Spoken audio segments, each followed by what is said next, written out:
a long rest or anything? No. No, we have not. No. You guys have just been like going crazy. That's a great segue into previously on Wild Beyond the Witchlight. So, after narrowly escaping the League of Malevolence and making a quick pit stop at Molly's mystical must-haves, magic and mysteries, you finally reach Loomlurch. You split up into two groups. Zindi, Harper, and Will disguise themselves as goblins, hoping to infiltrate the goblin market and gain information while Meow Wolf poses as a king from a faraway land with a large entourage. While Zindi, Harper, and Will start to form a plan to unionize the goblins into a revolution, Meow Wolf and Co. stumble into the infamous toy shop. Inside, you find 3 children, Nal, an 11-year-old drow boy, Sung, a 9-year-old human female, and Philomena, a very small 8-year-old female halfling. Meow Wolf interrupts their celebration and immediately ditches the plan to distract Skabatha and tells the kids that they're there to help them escape. While the children are slightly skeptical, things start to go south quickly when 3 boggles slip almost unnoticed through the door to alert the toy tin soldiers in the next room over. In a panic, Meow Wolf instructs Boba to take everyone and leave through the front door. With Winterbow's encouragement, Meow Wolf flees with the crew and the 3 children, including Philomena, who begins to hysterically cry about her piglet Oink, who was left behind in Skabatha's garden. During this ruckus, Zindi sees from the corner of her eye the commotion occurring through the large 2 windows that look out to the goblin market from the toy workshop. In a moment of clarity, Zindi knows that something has caused Meow Wolf to abandon their plan and make their way out of the goblin market with Harper and Will in tow.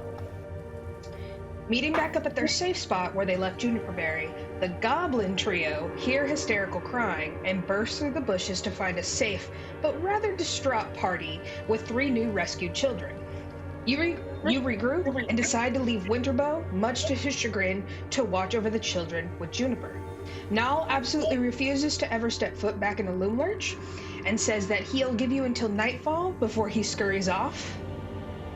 And Philomena is inconsolable as she wails about her beloved piglet.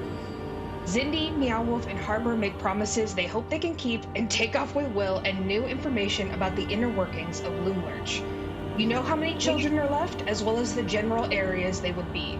The children also provide critical information about what dangers lurk in Loomlurch. Meow Wolf changes into his non-princely robes, along with a scarf that Harper offers him to hide his more recognizable features. You re-enter the goblin market to begin the revolution. Zindi asks which of the goblins is the chattiest, to which Harper responds, Poe. Poe never shuts the fuck up. You make your way over to Poe's stall, which is next to his bestie Saw ran by goblin girlfriends Vebs and Ronnie. Zindi and Harper easily schmooze with the goblin girlfriends, purchase 2 packets of gum, and begin to turn their attention to Poe, who is currently hustling a young elven couple. You successfully convince Poe and many of the other stall owners to come to the middle of the market at noon to make demands for better working conditions. Finally, you make your way back to Stess's stall, to try and convince her to join your unionization efforts. Stess is adamantly against any type of revolution and is terrified of being turned into a toy. Stess says that this is a horrible idea, and that at best that you will be allowed to live a cursed existence as a toy, or they will die trying to defeat Skabatha. She wants none of it and says she's packing up shop and leaving early. With 10 minutes before the unionization meeting, you make plans on how to rile up the crowd. You convince Poe to make a speech, and he rambles on about how the system of making candy to kidnap the kids is twisted and sick, and you use horrible ingredients given to them by Granny Nightshade. Zindi and Harper assist by making his voice louder, and the crowd seem grander by echoing their cries. The crowd starts shouting their demands for better ingredients, better conditions, and wages. Zindi yells, "Riot!" with her fist in the air, and Harper rallies the crowd with, "For the goblins!" The goblins are enchanted by suggestion and begin to gather pitchforks and random weapons. Harper gets a little carried away and sets a flame to her market stall. The crowd grows as customers and goblins begin to swarm towards the front of Loomlurch. The crowd kicks through the door and starts wrecking the parlor room that had been set for tea. As this happens, 3 of the 4 chairs reveal themselves to be ferocious mimics that begin attacking whoever is closest by. The party is pushed into the workshop and see the market burning to the ground outside. People crash through the side door where you see Skabatha's garden, as well as an animal pen where you assume Oink is. You help the crowd kill the mimics. Well, one turned back into a chair, but you manage to avoid any casualties to any innocents. And as you guys are catching your breath, in the moments after battle, you hear a loud, raspy voice yell, "What the fuck is going on over here?"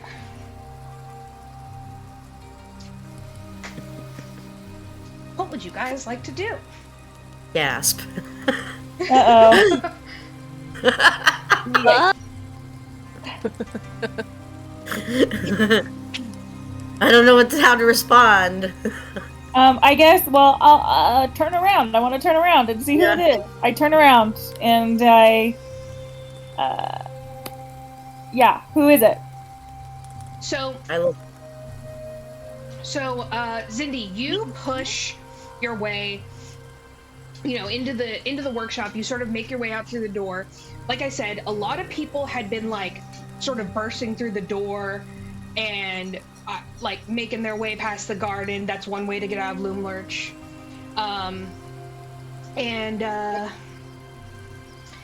So you see a couple people running. You see a lot of, there's obviously a lot of stuff going on in this garden. You see scarecrows in the distance, as the kids described. You see a compost pile. You see a large animal pen, and you see a figure. You look out the door. Okay, go ahead and make me a perception or insight. I'll let you do perception or insight.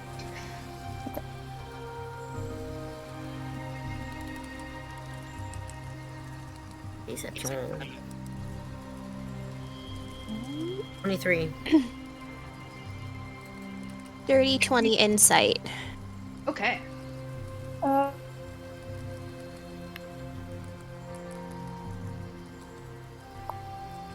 Sorry, you said perception? One sec. Perception or insight. Okay.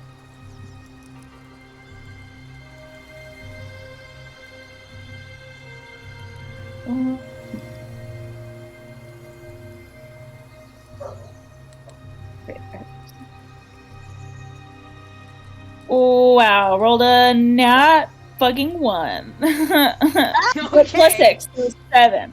Okay. And then Meow Wolf, what'd you roll? I rolled a 23.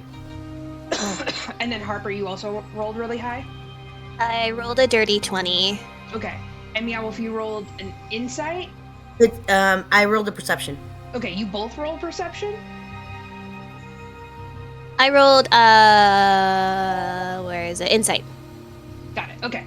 Meow Wolf. So you immediately are like, what the fuck is that? There's a lot of goblins running around and just normal farm stuff, but instantly you're drawn to this short, thin, gnarled looking older woman, and she actually appears a little bigger than you think she is, because she has a tattered dress with an apron and a petticoat, and it was maybe frilly and new. It looked like a really fussy dolly almost. She also has white face paint, which looks like it needs to be touched up, and it kind of is fading into the wrinkles, and you wouldn't even say it looks like wrinkles. It almost looks like wood. And she has the sort of clownish crimson splotches for rouge, and you also see that her eyelashes are sort of crumpled, how when you've had a doll too long and the hair starts getting a little messed up and stuff. Yeah. And Somebody singed the lash. one more time. Someone took a lighter to the lashes. Yeah, a little bit. And you kind of squint your eyes a little bit, and the reason the flesh like looks like wood is because you're like she is wooden. But it's like she's rotting almost, and you can kind of see on her exposed hands that there's like cracks in the wood, and you would assume that there is things living inside there. You also see a giant wind-up key that sticks up out of her back. She almost has a hunch, almost, because you would imagine that this is pretty heavy, and it's a bright gold key. The parts of it that are easy to reach are shiny, and then the parts of it that you would be like, this older woman can't reach, are a little duller. And the key is it like larger than life that it creates like a hump, or is the key small? I'm gonna throw a picture.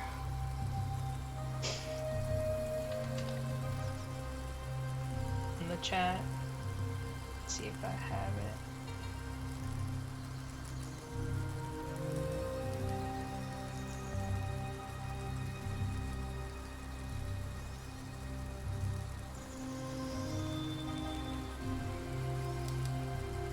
Pause for dramatic effect.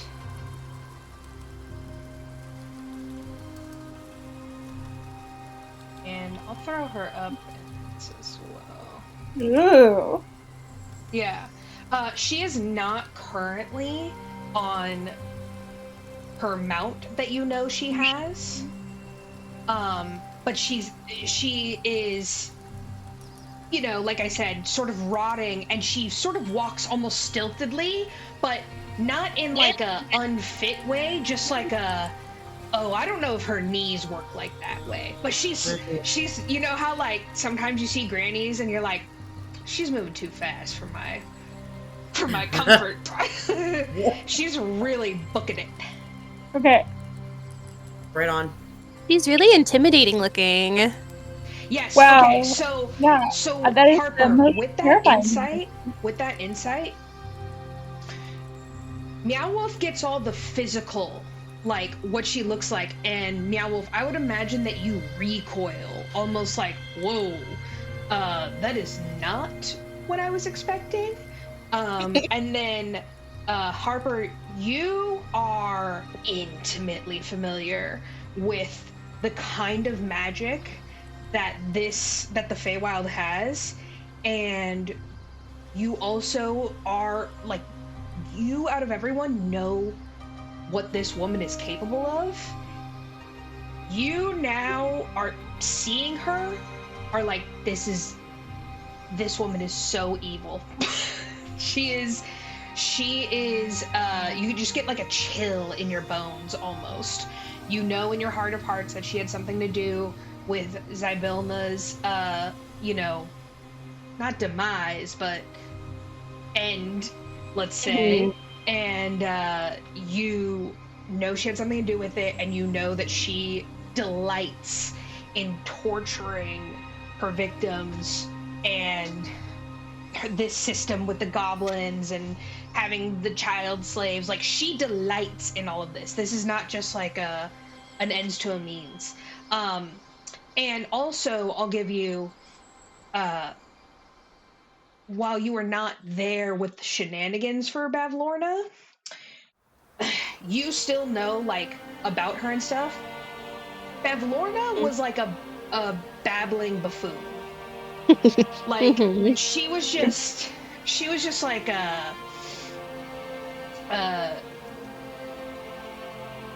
like just wanted to live out like a crazy fantasy that she was queen and have a million husbands. Like she just wanted to like play house, and she didn't care about hurting anyone or anything like that. Yeah. But she wasn't necessarily like torturing anyone per se. She wasn't doing. The bullywugs were semi-complicit, but like she wasn't outwardly hurting anyone. This woman is a menace. Yeah. That's true. She was only killing her husbands. Yeah.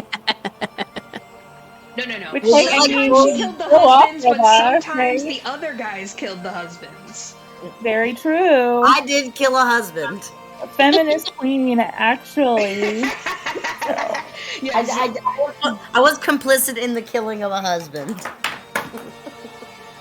One husband just dipped, so you know.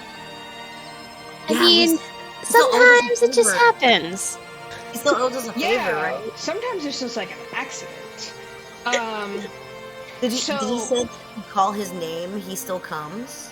He said something along the lines of he owes us a favor. Oh, the king? The husband, yeah, the ex-king. yes. Great point, my lord. He Alright. yeah.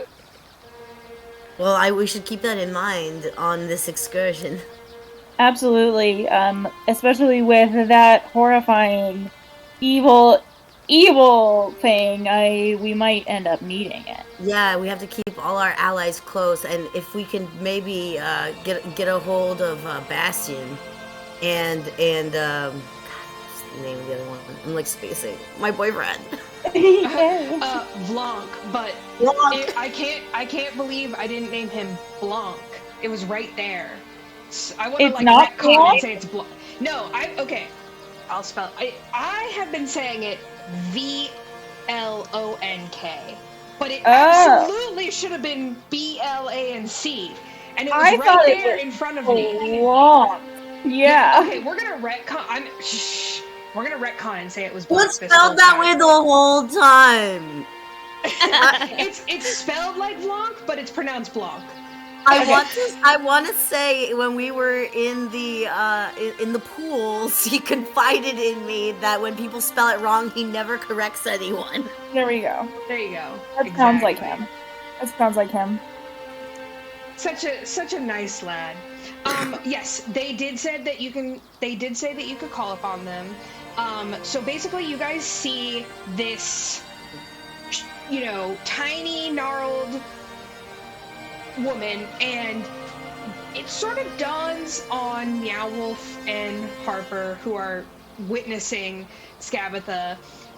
They're sort of like, she either messed with the magic and is now accidentally a toy, or she purposely did that. And I honestly don't know which one might be worse, because the thing with the toy is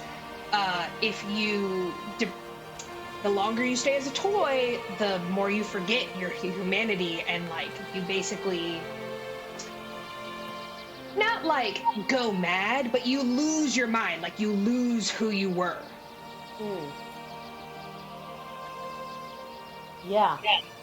And judging by that key in the back, that looks like a windy key, right? Is it a windy key, or is it a key that you can pull out? It's a windy key, yeah. Yeah. Judging by that windy key, she's definitely been losing her humanity for some time. So she's looking like a demonic Pinocchio. And as she comes closer, you guys see that the key is very slowly, sort of like when you open a jewelry box and it gets to the end of the song, and it's like ding, ding, ding, ding, and whatever the tune was, it's slowing down very creepily. Because I know that I rolled for insight, but my insight would have not checked to see, to be aware that there are potentially things inside of creepy crawlies inside of her, right? Because I know that Meow Wolf was able to see that, but does my dirty 20 get me to see that as well? I'll say that you could you see that she's rotting. You're okay, it definitely looks like, because you can kind of see in the photo, she has gashes in her arms almost. Yeah. Okay, cool. Just checking. Yeah, and it's wood rotting, not flesh, so it's just like mites, termites. Right. Like maybe like there shouldn't be It like has maggots. the appearance of like from where you saw her, like a little bit far away, as she's getting closer and closer, like at first you're like, oh, that's her skin. Ugh. Like it looks just like so never has worn sunscreen one day of her life. Yeah. Loves to go suntanning every day. And then as she gets closer, you're like, no, wait a second. And also it makes sense because of just like the way she's like walking. It's not that she isn't able to move. She just like almost is like her knees are almost like kind of locked, but she has figured out how to really move around that. I think as she's approaching and we hear her yell out, like, she said, "What the fuck is this?" right? Yes, what the fuck is going on down here? And you see her approaching from basically like an area of the garden. We'll say, let's see here. Move this over Minsky's.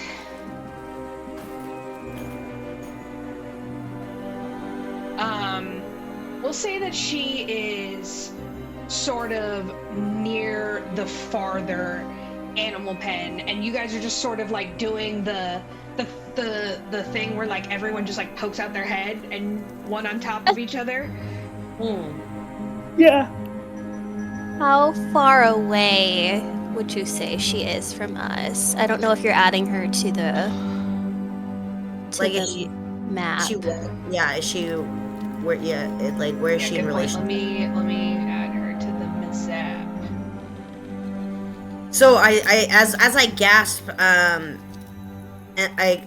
is everybody within 5 foot distance of me? Yes. No. Yes, like the party. Yes. Yeah. Great. Oh, she's over there. Okay. Where? 5. Oh. Where is this her? Left-hand side. Close to L5. Okay, that's Skabatha. Yeah. Yeah. Okay, great. And then let's Great. see. I'll put you guys where you guys are. So 1, 2, 3. Got it. Okay. And then there's more goblins than this, and there's a couple people just like running away, but the people who are running away are like running away from Skabatha. They heard that shit, they're like, oh hell no, and start like running back around, so down towards the first animal pen where the front would be.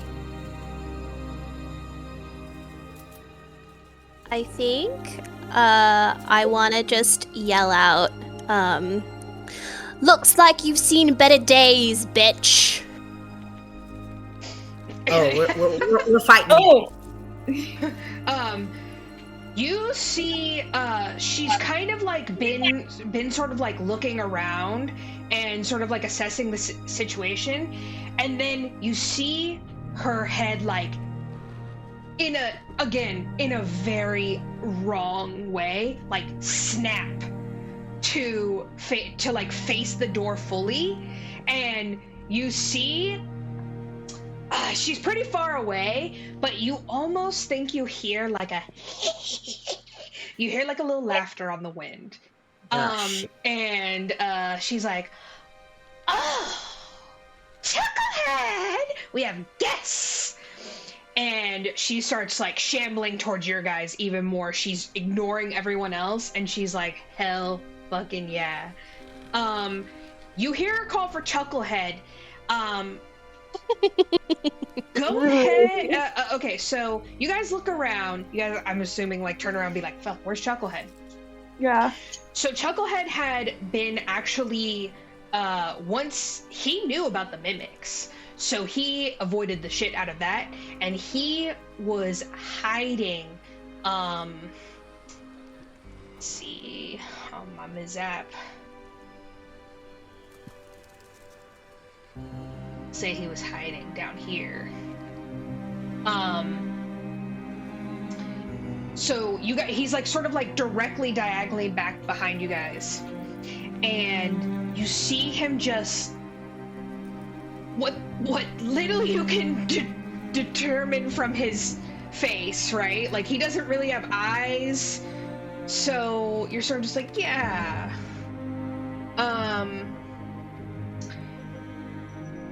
You see him like really stiffen and sort of like almost remember himself. And Harper, you notice like his demeanor changes just a little bit, where you're like, that looks more like how Chucklehead was before.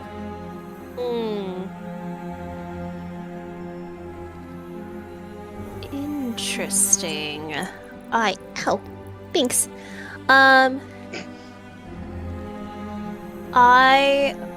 Where is my spells?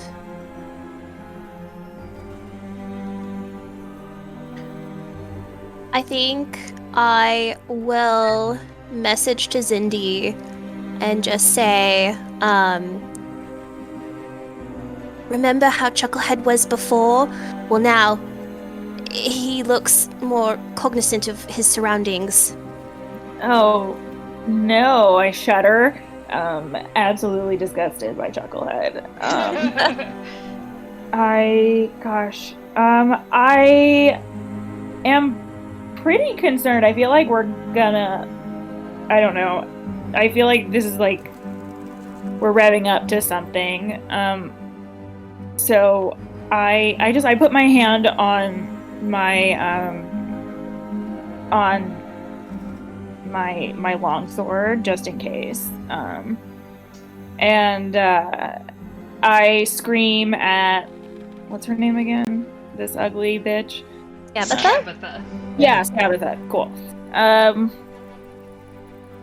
You bitch!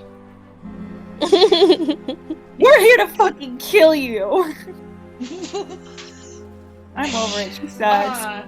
She's like enslaving children, like terrible. We're not still in initiative order, right? Like, because No, that you guys combat. She's just like, she's doing like the Monty Python run, where you guys are just like, it keeps cutting down. She's like, you know. But you know, she's tiny. In that she case, is coming towards you guys. So basically, like, I'm also gonna remind you guys this. Last episode, you guys literally were like, main goal, kill Skabatha. That was that was your plan going in. So technically, this is what y'all wanted to happen, that Skabatha was gonna just calm down. Now, you have various people in this with you. However, a couple people did dip.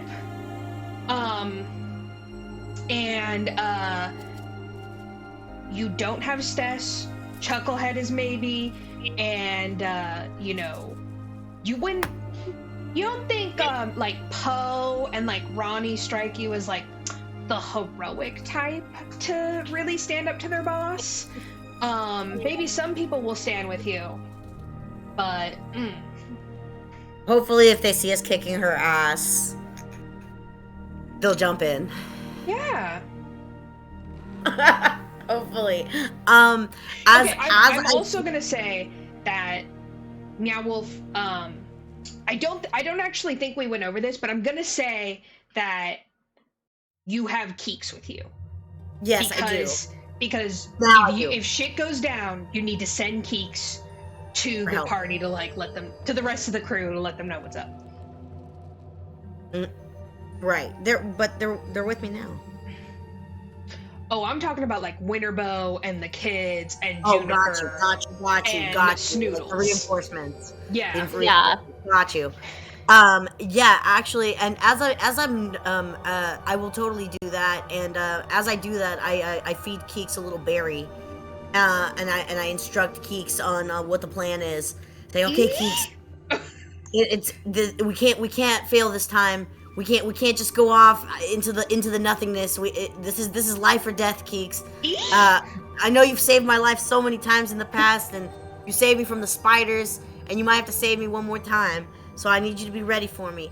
And then as he's saying that, it looks like I'm reaching in my back, like I'm doing like a yoga thing, like I'm like trying to like grab both from like my back. And as you notice, like all of a sudden you see me with my fucking staff that I very rarely ever pull out. Mm-hmm.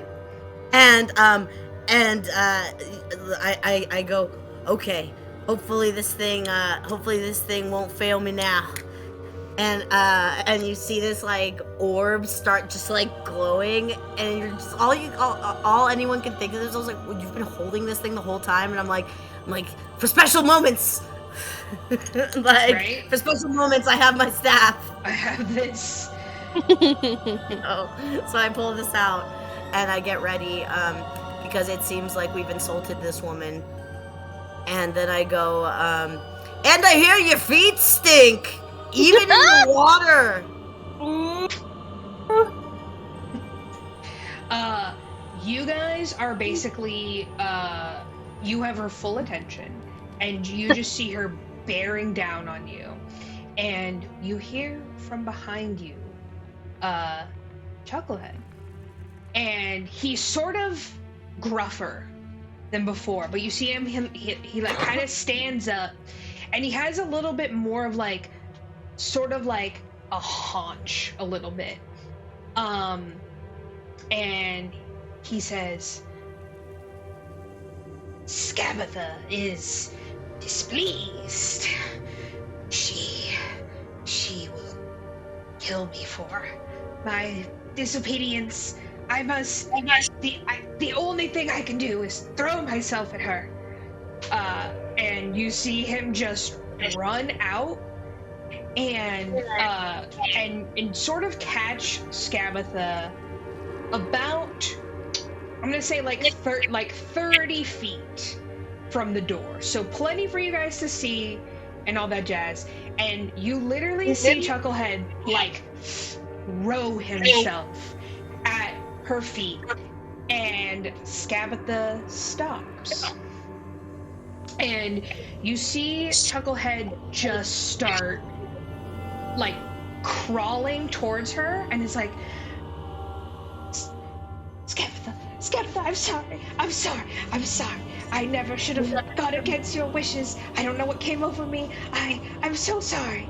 And Skabatha, again, she has this like clown makeup on. Like the rouge is just like, it's so pink, and the face is so white, and her eyes are just, you know when you get like a doll and you're like, I need to repaint the eyes because the eyes are really fucking creepy.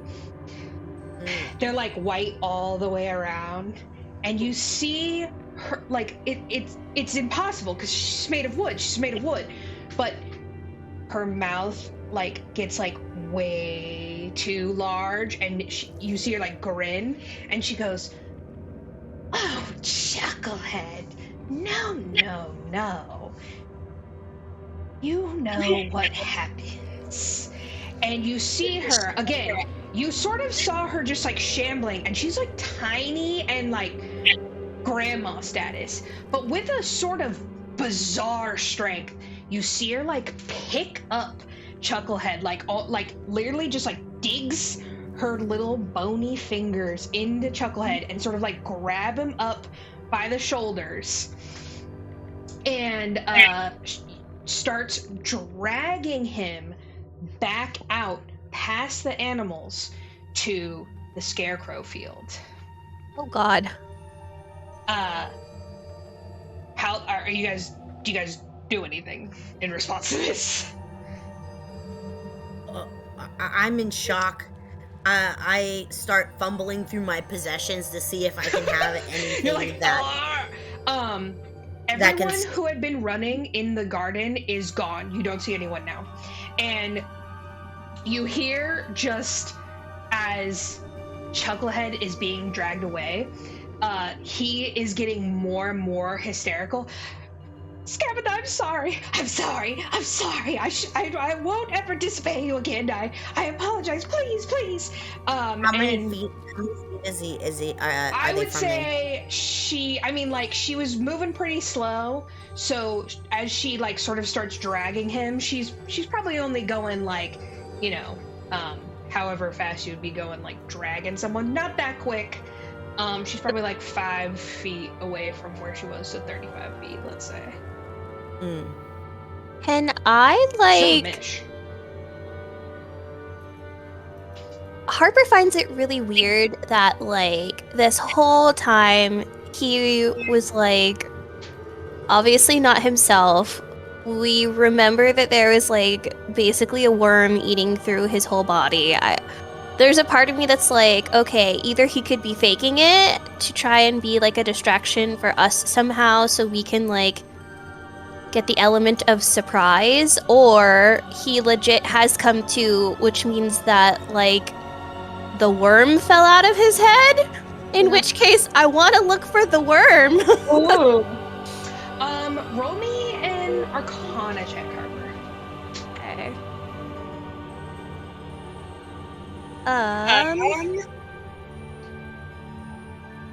Another dirty 20. Wow. Okay.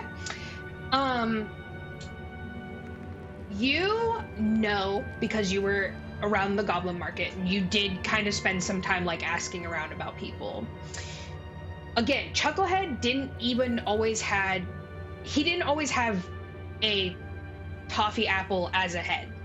That was given to him by Skabatha.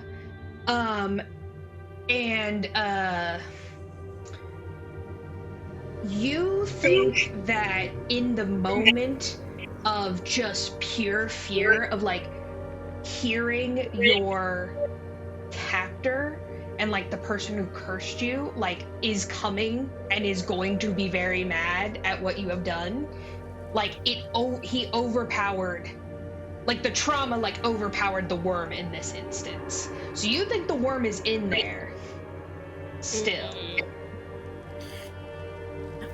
Okay. So as these this is happening within moments. So are we gonna? So I turn to the group and go, hey, are we gonna just like let her just like take him and do whatever and take this as our time to go, or are we going to stop it? Because I can cast something. We have to kill her. That's what we That's came here for. That's what I came here for. It is what we came here for, and we need to save these children, most importantly. Fantastic. That's all I needed to hear. All right, my lord. As I said that the orb starts glowing. I have a 90 foot. Are they within 90 feet of me? Yes. Great. I'm going to cast entangle in the area that they are moving in. Like basically like the square as she's moving to take him, the square right before, so when she steps in, she steps into it. And I have a +2 to cast. Let me see here. And I'm gonna cast. I only have I have one. This is a first level spell. Wow. Let me press cast. It's been some time. Where? There we go. Did it cast it? I think it did. What did it say? It just it says 20 feet area effect, square. She has to pass a 15 strength check, and if she doesn't pass it, she's effectively restrained. Okay, 15 strength check? Yeah. Alright, she gets a +4 to this. She is shockingly buff. Oof. Ooh. Yeah, she rolled an 18, so that's a 22. Damn. So you see the vines like come out to the ground, right? Like you use your druid magic, and this is her garden. She's like, with just like a wave of her hand, you see the weeds die instantly, and her path now becomes just like deadened. As like a warning to the other plants, like, Hmm. Well, shit. Well, shit. I don't have many spell slots left, y'all. So, I think from here, I want to. I would like to remind everyone that you can all be inspired by my bardic presence, which, What do we add to that? you can add a 1d8 to any Nice. action. Yeah. very nice. To any action, you said? It can be ability check, attack, roll, or saving throw. Nice. Love that. right. Thank you So for reminding. basically, here are your guys' options. Oh, I wanted to hit her with my crossbow. Oh, Do okay, it. if you're gonna knock yourself out, if you guys are just like, fuck this bitch right now, and you guys Fuck want to this go bitch for right it, now. fucking go for it. That's what. Eek. Eek. I'm pretty fragile, and I'm very low on spells. Wait, are you in need of healing, my lord? I'm okay in my hit points. I literally am about to be just a frog with a crossbow. Okay. Not great. Yeah.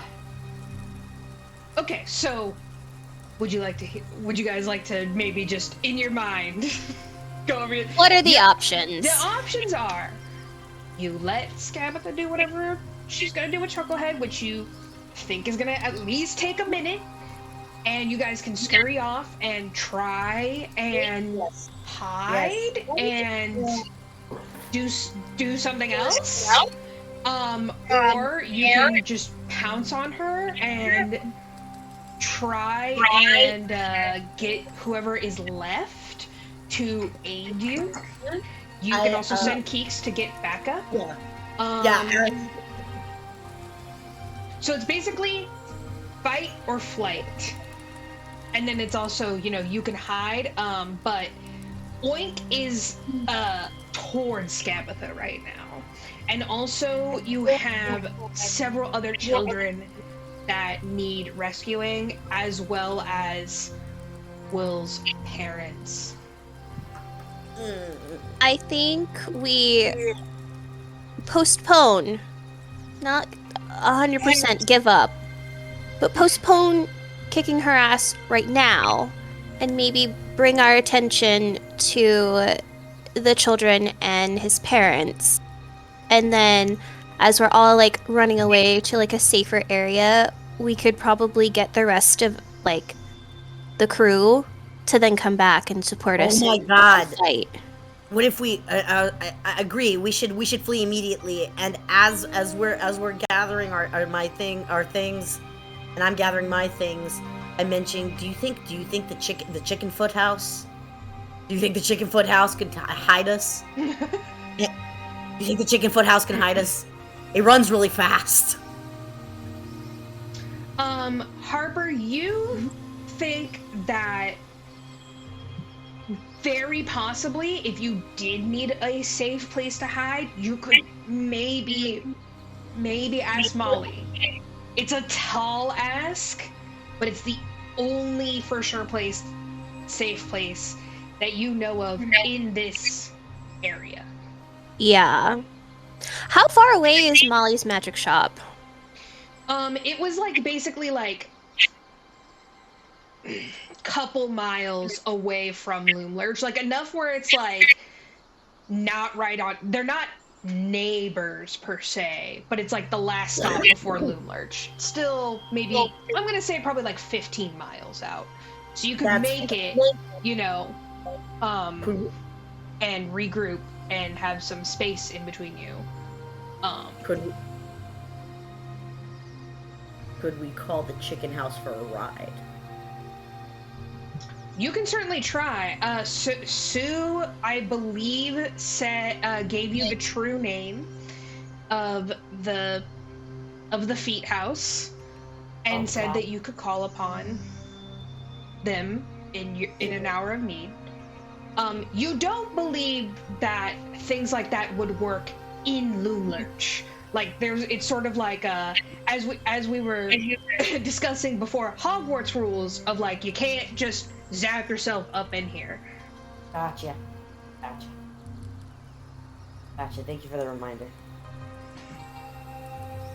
All right. Well, let's book it. Let's book it to the magic shop. Are we getting the children first? We will be getting the children. In fact, Yes. how about I send Keeks to go to sound the alarm to go get them, and we can meet up at a rendezvous point. Harper, are you talking about the children in Loomlurch, or are you talking about the children that you guys are fostering right now? Talking about the children of Loomlurch. It sounded and like the you parents. guys were coming back for them later. Yeah, I was gonna come back for them later. Oh. Because I You can't. will not be able to hide in Loomlurch from Skabatha. Yeah, Not with the alarm up. Yeah, and I need to be in a place where I'm not just a frog with a crossbow. Noted. Okay, I misunderstood then. I thought we were gonna go, like, save everybody now and then run away to Molly's all together. Like, all, 25 of us. But never mind. Zindi, what do you think? I hate the idea of leaving the children, but I don't think that we have enough, power to, gather them up. I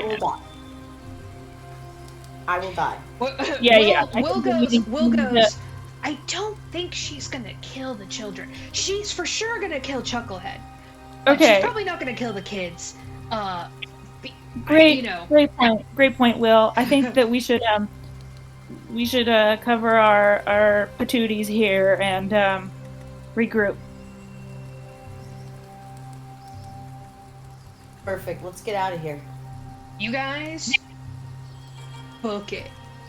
Out of there. You guys basically, you spend 1 second looking back at Chucklehead and Skabatha, and by now they've sort of gotten back to the point where you saw them the first time, and you just hear Chucklehead sort of pleading for his life, and again you hear that haunting laugh on the wind, and Harper, the fur on your ears stand all the way up. Your ears kind of automatically stand up, and you get a little chill. You are glad that you guys are playing it safe, but you feel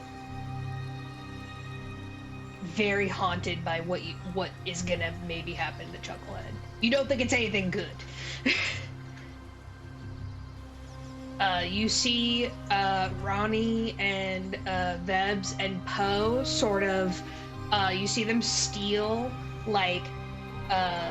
3 donkeys and just ride off into the woods. Poe is still fucking talking the whole time, and you're just and Harper's just oh my god, he never shuts the fuck up. Because of fucking course he is. Yes. You're what the fuck could he possibly have to say about that? So you guys do end up making it back to the camp. By now, your costumes and disguises have sort of melted off / gotten less convincing. You sort of hustle your way back. You are checking to make sure people aren't following you. You take a long way to make sure no one's following you again. And you come back to the clearing where it looks like everyone has actually been having a really jolly ass time. You guys see Winterbow is teaching Sloane dangerous archer moves. And she's on top of his back with a bow, and then he has a bow, and he's yes, and then together 1, 2, and they hit a tree at the end. You see Null is kind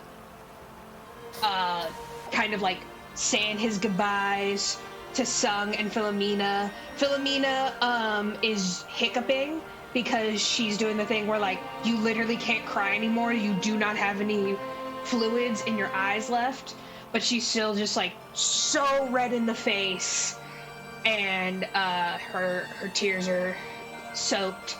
And Sung looks exhausted. And there is a small little fire going. So everyone... Oh, and Snoodles is taking a little nap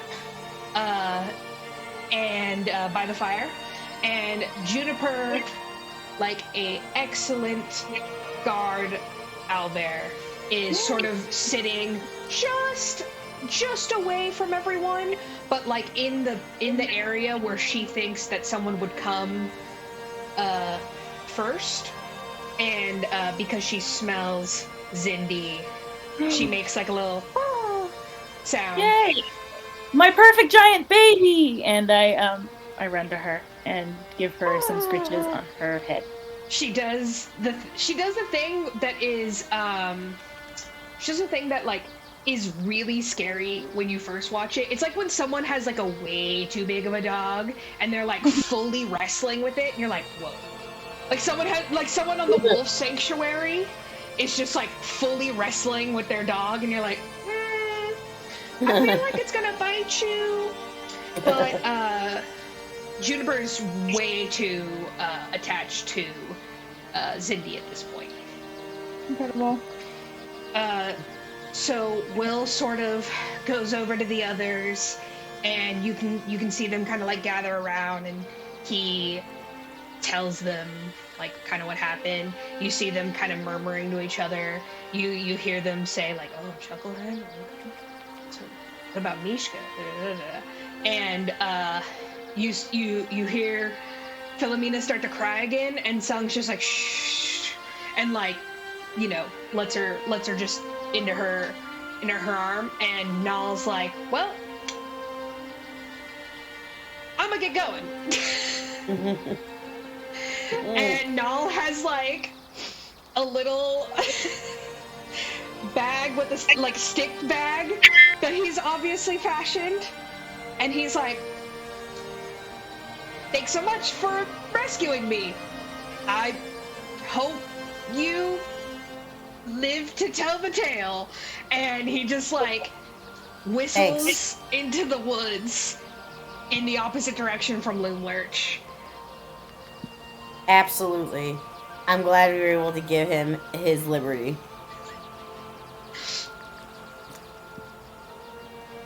Very satisfying, don't you think? Yeah. Where is he going? I mean, like, away, I get it, but like, where is he gonna go? He's making his own path now. He's a free man. I really hope it's not like letting loose a house cat where it's not going to be good for them. Zindi, go ahead and roll me a history check. Done.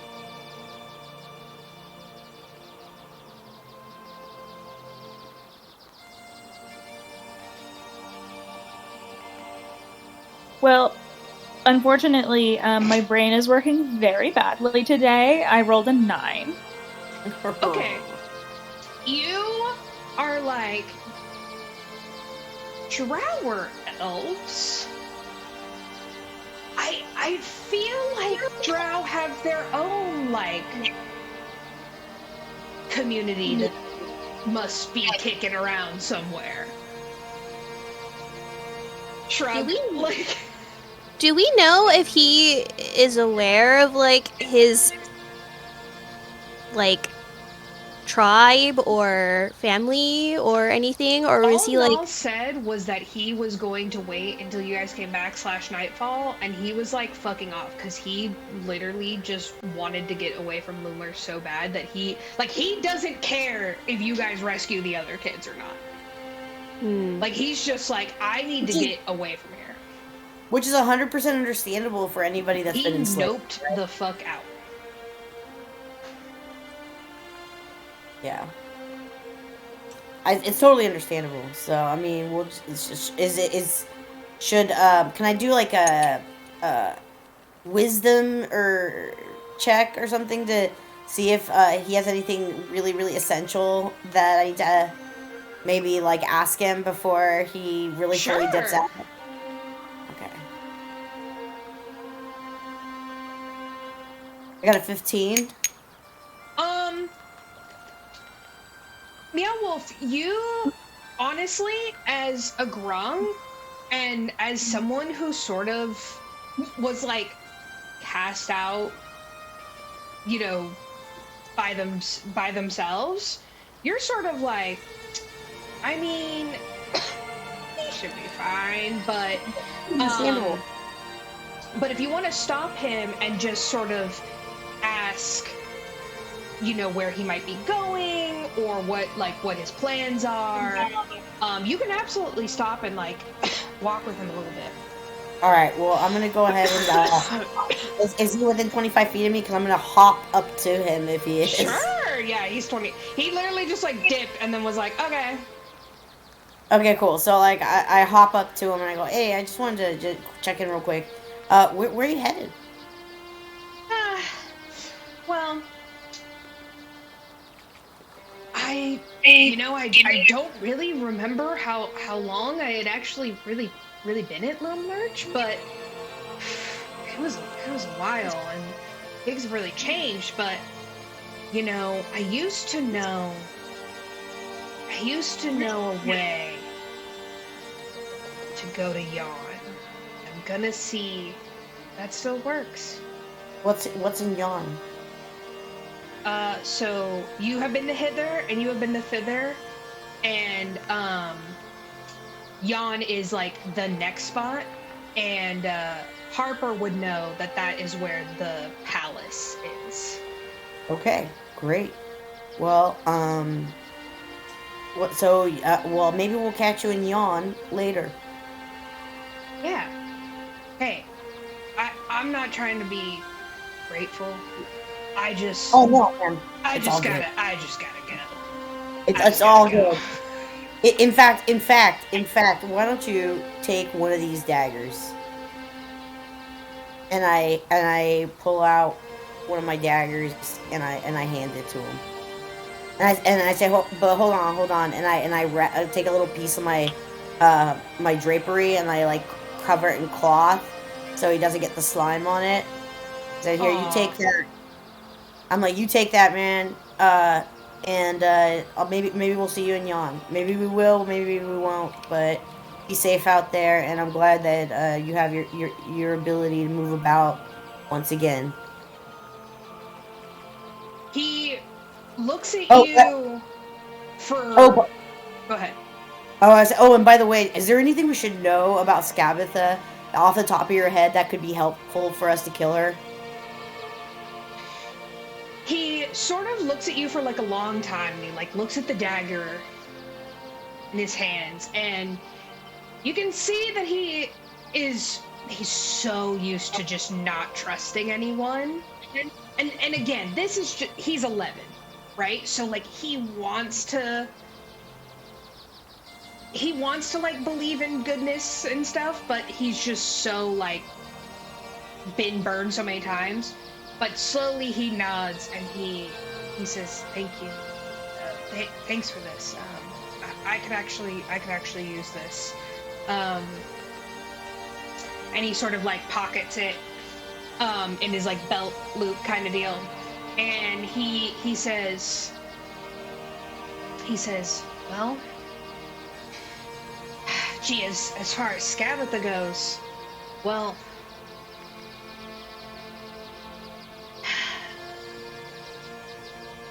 You know, what they say is true. The workshop is born because she loves boys. And she did that to herself.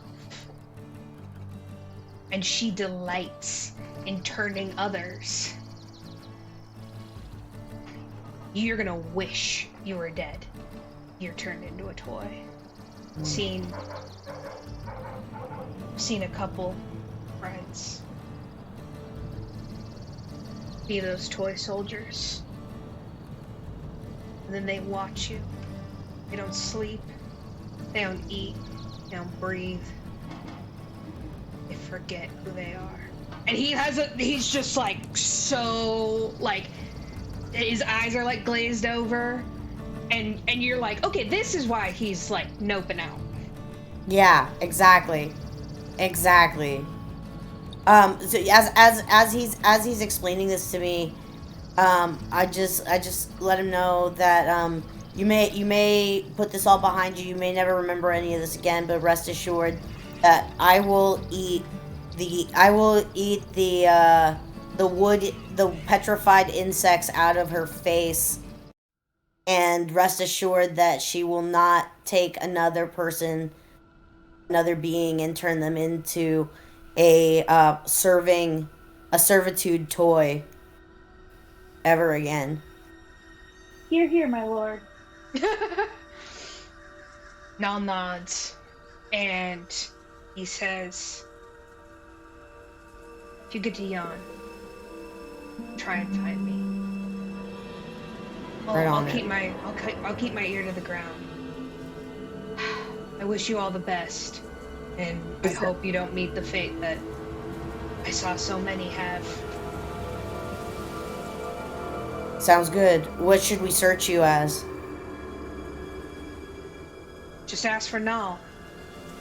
Not a ton of drow running around. There's a few. At Lil_Nal on Instagram. Yes. Here, you can have. He pulls out a speaking sound. He's like, "Look, I have a QR code." Fantastic. Excellent. He pulls out his QR code. I scan it with my tongue. Yeah. So you know, like you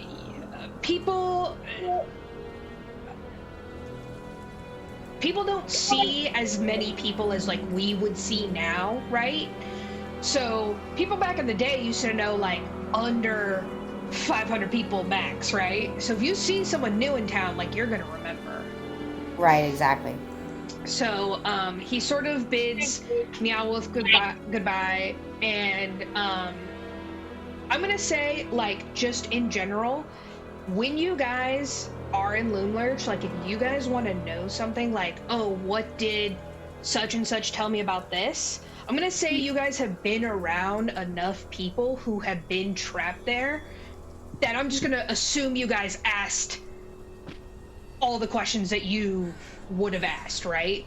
Okay. And you know, instead of me just running through every single thing that they would possibly know, I'll just, you know, we can always do a check too if it's something like real obscure. So yeah, Nal dips, and Meow Wolf, again, you don't really think it's super weird because you were on your own as like a small lad, and that is the way of the Grung. And elves can look very, very young.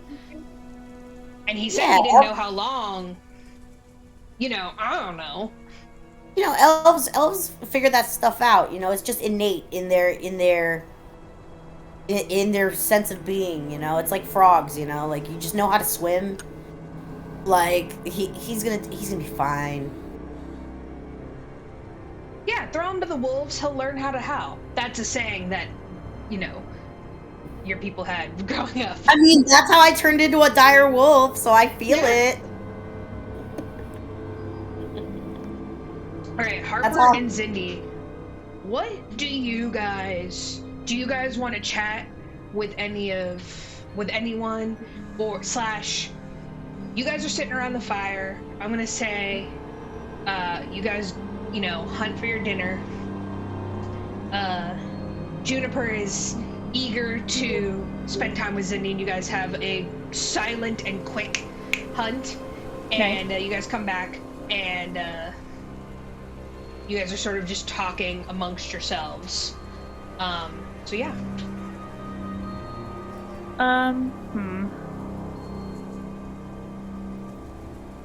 Well, Will's with us, right? Mm-hmm. Everyone's with you. Okay. Hey, Will, so how'd you feel like today went? I turned to him, just, you know, trying to, like, start some conversation, bond with this kid. He looks like, he looks down a little, and he's, like, finishes, like, chewing his piece of meat, and he's sort of like, hey, I mean, I know how hard it is to break out of Skabatha's, and with your life, and, you know, I don't expect it to go super smoothly, like, it, you know, but every time we engage in the retreat, like, she is going to put up more and more defenses, and now we do not have the cover of the goblin market. We're gonna have to break in old school style. True. Great point. Well, I know this hasn't gone as smoothly as we would have hoped, but I promise that we're gonna help and find your parents, okay? You miss them? Yeah. You know, my dad is, well, he's the best bard I know, and I hope I get to play the lute as good as him one day, but I don't know. And he's sort of like, he has like a little mini harp now that he got from Molly's, and he sort of like strokes it a little. I say, wow, I didn't know your dad was a bard. Well, you know, since we're here, shall I teach you something? Maybe once you see him, you can be ready with a song to play with him. He sort of like lights up at that, and he's like, oh, really, Zindi? I mean, okay, yeah. And he sort of like scooches over, and like he has his little harp out, and he looks super eager, and he sort of like says, he's like, you know, my family would sit around and we would sing songs together all the time, and just I haven't really been around another musician in a little bit, so I miss this. Yeah, I pull out my lute, and I kind of start noodling a little bit, thinking about what I want to play. And then I say, okay, how about this one? It's pretty easy. My mom used to sing it to me all the time when I was a kid living here in the Fae. All will be good, all will be fine, all will be all right. You got that? I kind of show him the chords. He sort of nods, and you show him the chords, and he sort of like, he doesn't do the chords like how you would normally do it, like if you were practicing. He's like, yeah, I got it. You're like, okay. Yeah, that sounds great. How about, you play those chords, and I'll kind of I'll do more of like a melody over it. And it's a simple song, just like with that, like those like simple 3 lines, and there's just like a lovely like kind of melodic lute plucking over it, and we have like a nice time playing together. Have you ever heard this song before? You know, it's funny. My mom used to sing this to me too. Get out! Wow, I mean, you know, I guess we both grew up in the Fae, so. Yeah, you know, it's an elf thing. Like, and he sort of like gives you like a little shoulder shimmy, and you guys just sort of like have like a little bonding moment by the fire, and you try and comfort him because you know, like, he's missing his parents and you're missing your mom. I miss my mom. Yeah. And, oh man, I can't wait till I can find my mom too. Together, we'll find our parents. You guys sort of like talk a little bit into the night, just swapping stories about like growing up as like a young elf. He definitely has different stories. You know when you have like a friend where like your friend grew up rich, and like their stories are like slightly different than yours, and you're like, but you still bond over like your mother's cared for you very deeply, and you both like raised in musical households, And you guys had some fun adventures and stuff. Like, Alas, tells you a couple times. I did not go elf skiing, but You've never been skiing? Oh my gosh, it is so fun. And he like tells you all about elf skiing. So yeah, you guys just like have like a nice night where you guys are like swapping stories and stuff. Harper, anyone you would like to talk to, or anything you're thinking about in particular? I think Harper is just sitting silent, staring at the fire because she's realizing like we were so fucking close to doing what we said we were gonna do. And I think she's feeling like we were so close to reaching our goal, and yet again we had to retreat. And it's not to the fault of like my companions. It's how it had to be, because ultimately like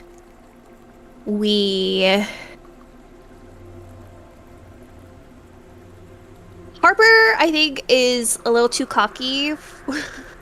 So she felt like we totally could have gotten it, but deep down she knows like we probably were undermanned. Harper, you remember the last fight against the League of Malevolence, and you remember like the feeling that you guys were going to be overwhelmed, and you remember like falling unconscious and getting up and just barely escaping. And you also remember seeing Skabatha for the first time in years, and just how chilled you felt, and how much fear this woman like truly instilled in you in that moment of, yeah, I think it's like deep down, you know that she could have easily, if certain things had worked in her favor, gone very badly for you guys. But at the same time, you do think there's a way out of this. You just feel a little saddened about the retreat, because you feel like it's a defeat, but you know it's just like, so we can fight another day.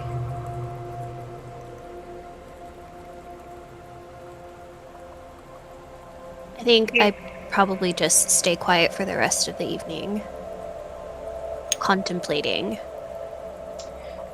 Yeah, I noticed. Like, go ahead, Meow Wolf, sorry. I was gonna say, I noticed Lindsay looking. I noticed Harper looking really discouraged, and I just kind of like waddle over and with the wet footprint. Yeah, I just kind of like because I'm kind of slimy and like whatever. It's really gloomy. It's gloomy out, right?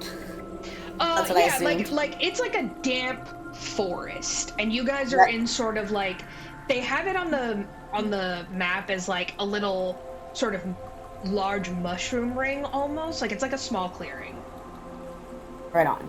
So yeah, I just like waddle up to Harper and I go, don't worry, as soon as I get my spells back, we'll be in a place.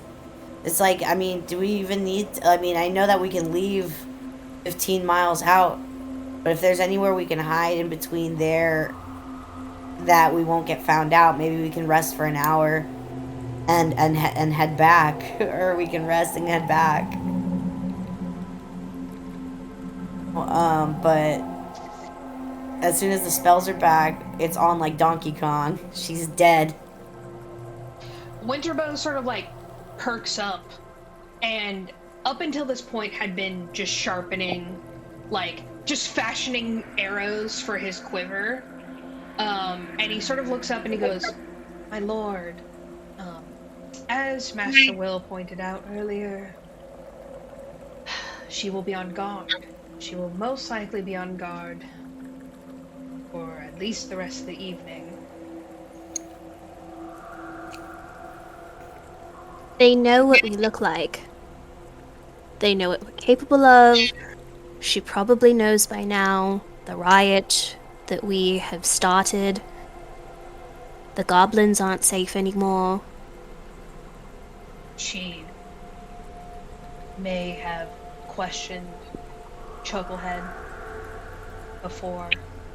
We still have a disgruntled public that's willing to riot on her hands, so at least she'll have a full. Depending on They're who's gone. alive. Yeah, I'm like, they're gone. They left. There is no more goblin market. That shit burned to the ground.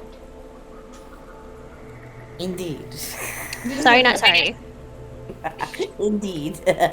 So yes, you got some innocent goblins to leave, but Loomlurch is still full of just dangerous magic and shit.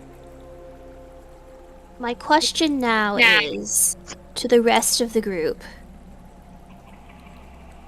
For now, we are safe, we are okay, we are resting.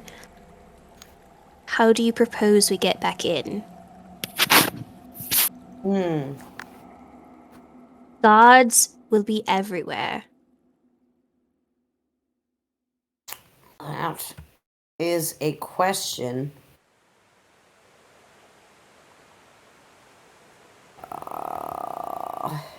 And while we could go back to Molly's to see if maybe she could house us for the evening, and maybe we could check her wares one more time to see if maybe there's something there that we can get to aid us. But even then, we don't know how we could feasibly get back in. Well, maybe her wares will give us some sort of disguise or ability to come back in undetected. Yes, No, it would this have thing to be seems- a complete covert mission. Absolutely. Absolutely. Need some sort of invisibility or invisibility. Well, And alas, I already ate my cupcake. well, I don't have invisibility, but, I can disguise myself. Thoughts? You were disguised. We were disguised. Yeah, you were That's disguised true. as goblins, so you can disguise yourself as someone else. That is true. Yes. So that means some of us actually haven't been detected. Because they see them as goblins. Correct. Like you could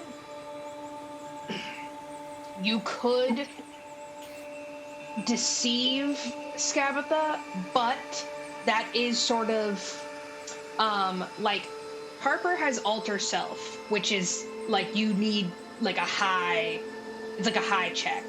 And I think Zindi's is good for like an hour and then it melts away. A practical disguise, as Will had earlier, is going to be much easier to see through. It needs to come with some kind of like very, very high deception or magic backup for an up close. But she also wasn't all the way up in your face. That's true. And you were disguised. So like that's that's an idea, but there is pros and cons to every idea you guys are gonna throw out. What? Okay, how about...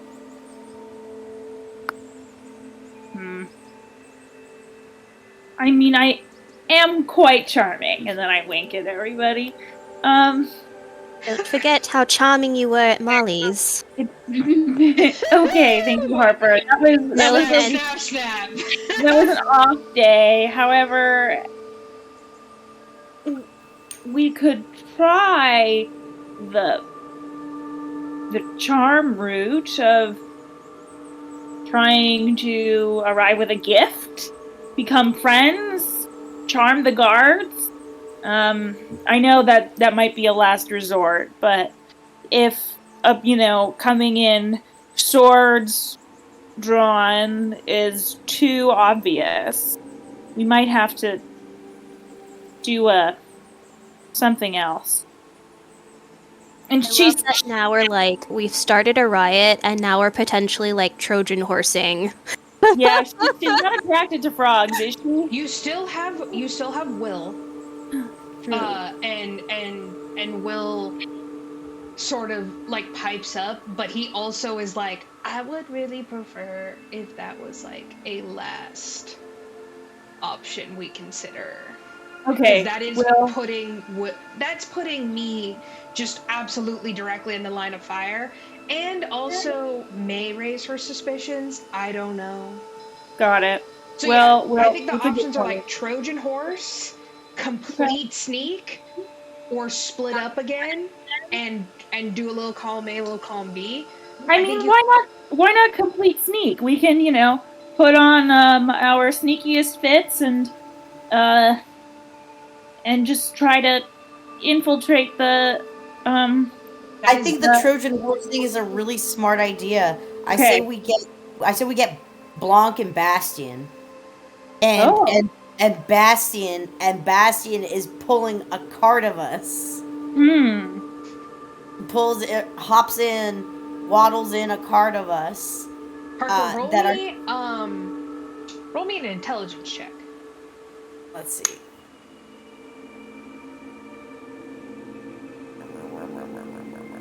Sorry, Harper, not Meow Wolf. Oh, sorry. Oh,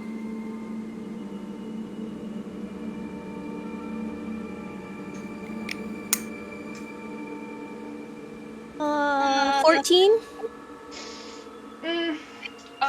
You're like, you don't really know who Bastion and Blanc are, and so you inquire, and then Meow Wolf explains that it's, the, fancy pet of Bavlorna, and you sort of are like, wonder if Skabatha knows Bastion and Blanc. Just like a thought kind of crosses your head, like, I wonder if she knows them. More than likely not. It seems like they're just, it seems unlikely. Bastion was the king's steed. Yes, highly the likely. king's steed, not the queen's steed. Yeah, it was the king's steed. Which king? He came with the title. This king. If you're a king, you inherit a Bastion. What was that?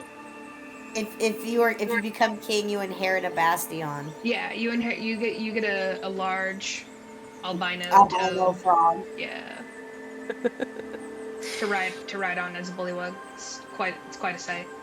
So yeah. A tiny frog and a big frog. It's awesome. You guys sort of like are around the fire, and you guys are just sort of talking, and you guys spend late into the night discussing, like, sort of like, war tabling this. So, we'll go ahead and we'll go around and just be like, what do you guys, each of you guys can do a meta, like, I think we should do this, and a character one if you want. Meow Wolf, we'll start with you. Yes. As we make our way to full safety, as we prepare to leave in the dead of night, because we're not going to stay here overnight, obviously. We can devise a plan with former royal steed Bastion, and caretaker Blanc, and hopefully they can come into the if Zindi and Harper are disguised as a different disguise, and accompany Blanc in. Either I can ride in Bastion's mouth, in a sack, so it doesn't poison our dear steed. Okay, a literal Trojan horse. Got it. Yes, Yeah, and Wolf was like really all about that idea. Yeah, no, I mean, I've been Bastion and I have connected. Like, I've been inside of him. Hmm. And And I mean that like literally. He swallowed me and then got sick off eating me. It's true. It's not weird when you're a frog. It's just a frog thing. Just frog Exactly. things. You Hashtag don't frog get things. a bond between a frog and his toad. Exactly. So I'm thinking we can come in that way, and then the Bastion can either bring something like kind of pull a carriage, or of gifts or of wares or whatever, and then everyone else is kind of chilling in the carriage, and that I think that's how we can maybe get in. Okay. Zindi. That's my pitch. Please, anyone, tell me I'm deranged. Zindi. Well, okay, my votes are we do a like sneak operation under the dead of night, where we try to just like find a either passageway or an unguarded entrance and infiltrate her her fortress house. My second vote is to follow my lord's suggestion of this horse of Trojan. I have never heard of this Trojan place, but it sounds compelling. And I'd also like to see my bow again. Of course, my lord. Appa. I think in game, Harper expresses that part of the reason why she's disappointed is because while we were there, while Skabatha was dealing with Chucklehead, she felt like that could have been our opportunity to go and like either rescue Will's parents or rescue the other children to bring them to safety. Now we've heightened the situation and have made it feels like it's going to be harder now. And that's where the frustration comes into, because like we were already there. She was distracted with Chucklehead, like we could have totally, you know. But now realizing that this could be another opportunity, or that there is another opportunity for us to sneaky sneak. I do like the idea of Horse of Trojan. However, aside from us three, maybe the Owlbear, who else is gonna be part of our quote-unquote army? Like, who's gonna... Winterbow, Snoodles, was it Juniper? Do we put the children that we are fostering in danger? I mean, they've been in war with us already, and they were war children before when we met them. Yes, but do we put them in more danger in a quote unquote like kingdom where kids are like treated poorly? You know, like I would hate for them to get kidnapped again. You know what I mean? This is Harper and Lindsay. I would hate for them to get kidnapped again. Definitely your new children are like not like Sung and Philomena, you absolutely have to leave behind. And they are like 9 and 8. So you at least have to leave somebody with them. Even if it's just Snoodles, you must leave somebody with the two people to like wait for your signal or whatever. Yeah. I mean, we can leave Bobo with them, right? Well, yeah, I mean, Boba's just like you're just adding. Yeah, you're adding another baby to the pile. I would say you have to at least lend them. It's gonna be like Sloane, Winterbow, or like one of the two companion animals to like protect them essentially. Got it.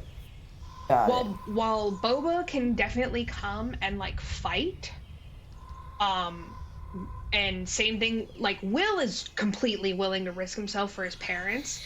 Sloane and Boba are sort of acting under your guys' orders, and they also have respect for Will, so they're sort of following him as well.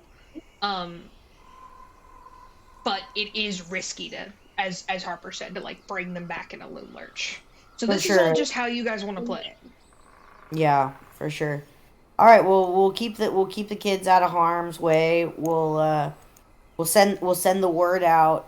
Does it? What do you? Are you down? Are you down, Zindi, for calling Blanc and Bastion? Sure. Right on. Get some more backup. Out of character. I also think that, I mean, I know we would be going backwards by going to Molly's, but I think it could potentially be worth going back over there to see if there are any, like, defensive and offensive. Potions, If you're gonna Mhm. wait, yeah, if you guys are gonna call Bastion and Blanc, you might as well check in with Molly and like ask, right? Mhm. Like, That seems wise, Harper. yeah. Because if we're going in with, like, a true fight this time, we actually, like, really, really, really need to be ready. Like, ready, you know? Because I would hate to retreat again. Because if we have to go back like a third time, I don't know how else we're gonna go back in. right. No, I think once we're recharged and stock up on more magical items, I think we'll be in a good place to take her down. It's like out of game. Like I go from being magical and being able to make serious damage rolls with stuff like Wall of Thorns, Thunder Wave, and Ice Knife. But if I don't have that, I literally am making like 12 damage with a crossbow and a, You're like, I am just a sweet little lad. literally I have a crossbow and like a javelin and and a quarterstaff, like, and I got my magical staff, but if I don't have any magic slots, there's like dick all I can do with the staff except for maybe enchant a plant. So yeah, so like that's like so it's like even if I just get an hour rest, I'll be back to a place where I can spell cast again. But right now I got one first level slot left. Meow Wolf and Zindi, you guys also sort of, as you guys are like talking around like the war table and stuff, you guys remember training with Meadowleaf, and the way that Klarga was like really pushing you guys, and you realize that maybe Meadowleaf maybe knew that you guys were wildly unprepared and was trying to help you out. And you also sort of reflect on your time at the Soggy Court and with Bavlorna. And again, you're struck by the difference between these two sisters of just like Bavlorna was literally just like Crazy Town. She was just like the mayor of Crazy Town. Like that's all that was. She was just doing wild stuff, killing husbands and whatnot. She was just like living her best telenovela life. This Skabatha, she is the guy from the Saw movies. Like that's like the difference between this right now. Got it. So she has a thing for torture. And She really likes the turning people into toys thing. No, but that if we're like the Saw thing is a prolonged torture and game. So she will distract from a situation to do it some over the top type torture. Is that what I'm getting? Right. Well, people are like, "Oh, you lose your mind" is like a toy, and she keeps you around to like witness your madness essentially and manipulates people. And Again, you don't know exactly what she did to Chucklehead, but you guys are very afraid of what you guys are gonna find out. Because you're probably gonna find out. You're not gonna like it, but you're sort of dreading that aspect. Try and like put it out of your mind. You're like, he was gonna die in 2 weeks anyway. It's fine. I'm sure he went out okay. Um. So, yeah. So, do you guys want to? You guys can camp here for the evening, or you guys can start making your way towards Molly's and get there, kind of like into the evening time. But you'll be traveling under mostly darkness, so be pretty safe. Yeah, I would Um, say let's get out of here quickly because if we could camp here, then that means we could take the hour break, right? mhm. Yeah. So I would say like let's I mean let's book it out and roll out quickly so we can get there sooner rather than later, and then we can be fully safe, or at least that's what I think. So yeah, Yeah. so you guys start packing up camp. Get all the kiddos in line. Some of the kiddos ride on Juniper Berry. Uh, Snoodles brings up the rear, protecting. Uh, Begrudgingly, uh, Winterbow lets two kids ride on him. And he like turns around and he's like, I want to make this very clear, children. I am not a horse. And the children are like, yes, sir.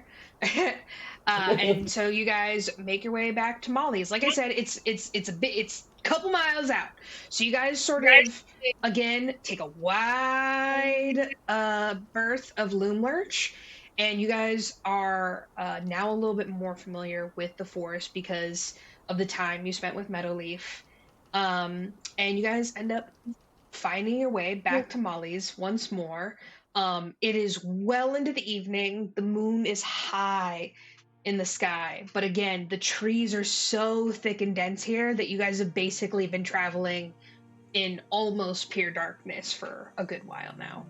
Most of you have dark vision, so it's chill. And you see that the blinds, or like not the blinds, but the curtains are drawn. But you do see that there is smoke coming out of the chimney. I step forward and I knock on the door. You knock on the door, and you hear the sound of little clicks or little feet scuffling across a carpeted floor. And you hear like a shishink, which and you see, like in the cartoons, you see like one big ol' eye, one giant blue eye look at you, squints when it sees Zindi, and then sort of like does a quick swivel around, and then you hear shishing, and the eye disappears, and after a moment you hear a bunch of locks. It's like undoes, and you see Molly, who is actually a little shorter now, because when you guys saw her, she was wearing heels. Now she's wearing slippers, and she has a large luxe pink robe on, and her blonde curls are in curlers. And she like pops her head out, and she goes, well, if it isn't Miss Hospitable. And she sort of like looks at Zindi, and she cracks a smile, like being like, bygones are bygones kind of deal. And she looks at Harper and gives her like a genuine big smile and goes, well, Harper, I didn't expect you back so soon. And I mean, well, your party's a little larger than hello, children. Say hello to Molly, everyone. Hi, Molly. Hi, Molly. Hi, Molly. You just like hear like some of the kids, and you're like, and she's like, oh, well, I assume they're from Loomlurch, are they not? Yes, ma'am. We apologize for coming so late, but you understand that this is not a normal circumstance that we're in. We fucked up. That is true. She kind of does like the mom stance where like the arms cross and like she leans back her weight and like taps on the one slippered foot, and she goes, "Well, and I suppose you've come crawling back to ask for a place to lay your head down, huh?" Indeed, ma'am. Indeed, here we are. And more importantly, we would love to patronize you fully with money at full price and no shenanigans of any kind. Well, That's right. You did try to like charm her or something. Thank you, my lord. That was a very embarrassing moment for me. I apologize greatly. I'm so sorry. I will not do it again.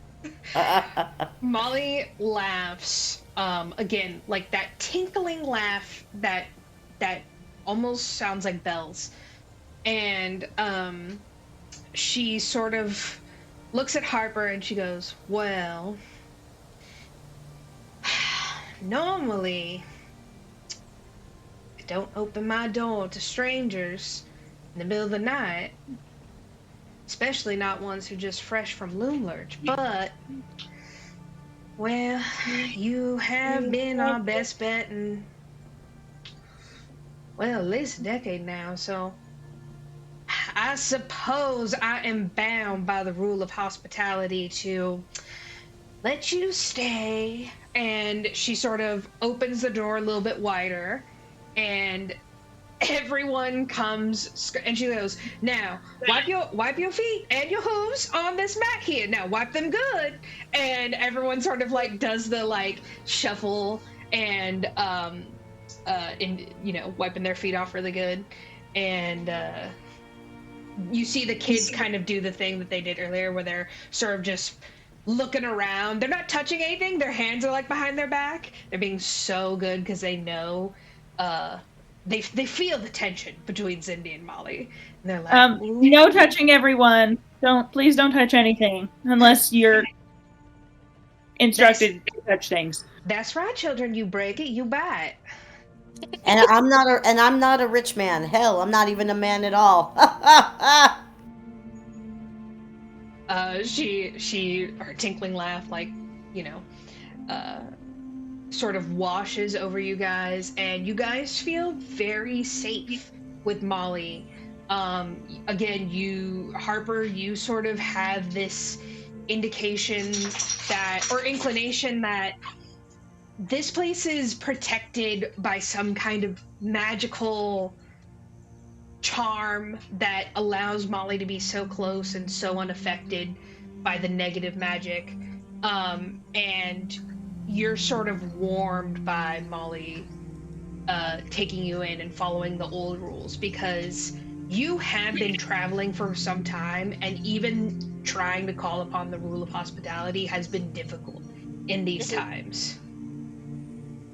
I think as everyone is taking a moment to like settle in, find like comfortable spots and whatnot, I take a moment to kind of like off to the side, like level with Molly and tell her like, we thought we were prepared, but you were right. We kind of were not, but like we have a better understanding of like the lay of the land now, and whatever useful thing that could help, like useful item, useful weapon, useful tool that she thinks that could help aid us, we would greatly appreciate it. Well, that is the thing about me, Papa, is I'm always right. And you'll come to learn that soon. But I didn't want to tell you, I thought you were gonna be getting a little too big for your britches now. But it seems that you have succeeded in rescuing a few of the children, and I'm sure you have some crazy scheme to weasel your way back into there. And she sort of like breaks away and she goes, "Okay, children, now you guys are gonna stay over here, And she sort of like pushes them towards like a little sitting area, and she goes, okay, now here's what we're gonna do. And she sort of like swishes and flicks her little wand that she pulls out from her sleeve, pink coral, of course. And you see just like 20 pink pillows come swishing out through the curtains in the back room and sort of like land in like a big heap on the floor. And you see the kids are just like, yeah! And they start like hitting each other with the pillows. And then you think Molly is gonna be like, now children, don't do that. But you see she giggles, and you see her like flick the wand just a little bit more, and you see that some of the pillows start animating themselves and like beating the kids themselves, right? So it's quickly becomes kids against pillows. It looks like a lot of fun.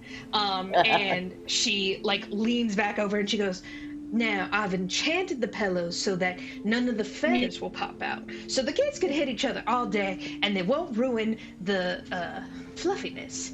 Now, you guys will stay up here with me. Come on. And she sort of leads you to upstairs, which again, just like the shop was a lot bigger than on the inside than how it looks outside, upstairs is like as big as the store. And Molly apparently has like you sort of go up there, and Harper, you're like, oh, there's 3 rooms.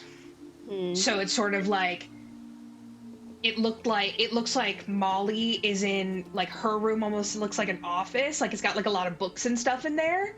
It's very pink. And then one room is just very plain, and then the other room has like a fireplace. It's a little bit more decorated. It is kind of like an older style almost, but you smile because it kind of reminds you of like what was in style when you were at court. So yeah, she goes, well, I only have 2 spare rooms, and she sort of like turns to Winterbone and she goes, I hope you don't mind, but I don't know where you would be the most comfortable, sir. And Winterbow sort of shrugs and is like, well, normally I take a watch and I stand guard next to the children. And he sort of looks very concerned that he's going to be sleeping away from the children. And you guys are sort of like, Winterbow, do you secretly like the babies? And acting like you don't. Squidward, do you like Krabby Patties? Here. That's adorable. So yeah, what you guys can kind of split up your sleeping arrangements however you want. Wherever I get placed, I set up my. Yeah, I'm just gonna sleep in wherever there's a nook. Yeah, I'll just set up my. There's like two beds in each room.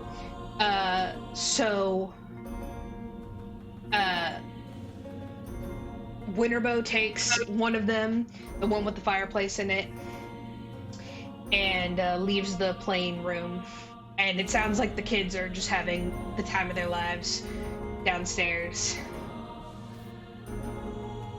There is Sung, Philomena, Sloane, and then Will. And all of them are going to sleep downstairs? And Boba, yeah. And then Snoodles, of course. Snoodles and Keeks are, of course, with following Meow Wolf, and Juniper, of course, is staying outside, and she has found a snuggly spot guarding the front door. Yes, definitely not inside. No, Juniper is not an inside dog. She's not an inside kitty cat. Yeah. So you guys lay down for the evening. And you guys fall asleep to the sound of the children like giggling late into the night. And even though the day, yeah, you guys get a long rest. Even though the day didn't turn out exactly how you guys wanted it to, you guys feel really good that at least Null and Sung and Philomena are safe, and you guys are very determined to rescue the others. Before you go to bed, Meow Wolf, you can write to Vlog, essentially. Ah, yes. Also, I wanted to just kind of like sound this against the whole crew. I think this is still a great idea. Do you think that it, I don't know if it would be safer for me to turn in to Bastion. But then my mucus is poisonous, so no one can ride in my mouth.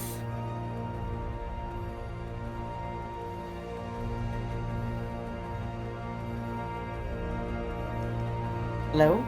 I Sort of like, he said, well, the only downside of asking assistance from Bastion and Blanc is may take them several days to journey here. That's fair. And that just gives them more ammo to look for us. Or do you think that distracts them? It could be beneficial. They might start to not forget, but they might be expected. Will die down. Exactly. Ah, yes, so they're like the Oakland City Police. If it's not taken care of within 48 hours, it's a bust. Ooh. Zing. Yes. Schmokeland, I believe, is what you're referring to, Meow Yes, Wolf. Schmokeland, yes. Yes. All right, Schmokeland, I misspoke. Zindi's hometown, Exactly. It was. Fuck that place. So yeah, absolutely up to you, Meow Wolf. If you would like to write to Bastion and Blanc, you basically, like, they gave you a magic means of communicating with them. Is that correct? I'm pretty sure, yes. Or they were like, send a letter, something. Yeah. You could. I'm just gonna say, like, you know of a way to get them. Basically, they're like, you know how to reach me. It was very romantic Magic. and very old school. Yeah. So it's up to you if you would like to write them a letter. I will write them the letter. Is everyone feeling good about waiting 2 days then? Zindi sounds confident. Yes, sir. Let's do it. So, I whip out some pen and paper. The paper obviously is absorbing some of my sludge, but I'm able to still make it legible. And I get the envelope, and I obviously don't lick it shut because there's no adhesive, so I wax it shut. And I ask someone to call upon my magical thought process of understanding how I am gonna communicate this letter. You sort of like go out to the window and you like open the window and you sort of are like, hello? And to your absolute shock, a white owl glides onto the perch. Woo! I noticed that the owl has a little compartment strapped to its leg. So I fold the letter, even though it has the wax seal. I kind of like smoosh the letter into the little protective scroll that the owl has.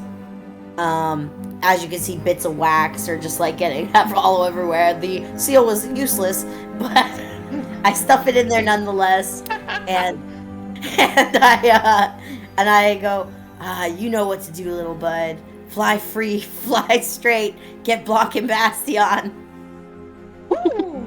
And like literally just as suddenly as they came in, it takes off into the direction you think. hither is, and you're sort of like, I hope that worked. And you're like, Yeah. I guess I'll give it like maybe a week. If he doesn't show up within a week, I guess we'll call it. But okay. And you're sort of like, you confidently go back to bed, and Winterbow's just like staring, and he sort of like looks over, and he's like, yes, my lord. And then he doesn't use the bed. He just stands up and falls asleep.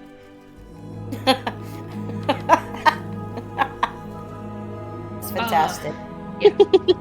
Snoodles sees that Winterbow is not going to use the bed and waits until Winterbow starts doing the and Snoodles like scurries up into the bed and just immediately like again does the thing that like when your dog is like, oh yeah, I just rolled in something nasty, and is like doing the let me get my stink on this, and he's just like messing up the blankets and shit. Gross. Keeks is hanging from the windowsill, basking in the moonlight.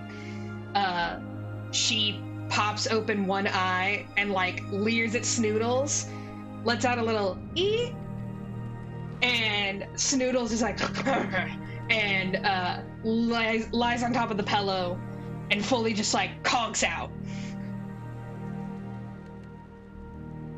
Awesome. I am gonna say we'll call it there, gang.